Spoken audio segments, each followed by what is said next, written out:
चांगलं राहावा, चांगलं वागा, 4 शब्द माणसासंग बोला चांगलं. नमस्कार मित्रांनो, बघा आता आलो घरी. बुशोडियामवरून आणला होता, म्हणजे लोणावळ्यापासून आणला होता. तर तो आता त्याला बरंच म्हणजे 15-16 वर्ष झालं, तो एकदम थाकला आता. म्हणजे त्याला त्या काळात एका साहेबाने म्हणजे अशा मोठ्या फार्मवाल्या साहेबाने 500 रुपयाला मागितला होता त्याला. तर त्याला दिला नाही म्हणलं, आम्ही खंडोबा काय इकीत नाही म्हणलं.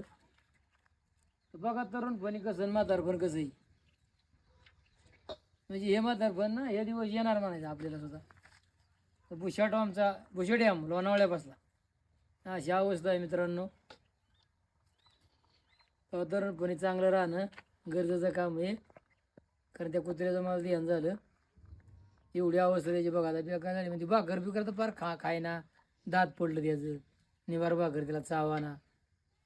आपली पण तीच अवस्था होणार आहे शेवटला. म्हणून आयुष्यात माणसाने गर्विष्ठ वागू नये, कारण पुन्हा जन्म नाही आपला.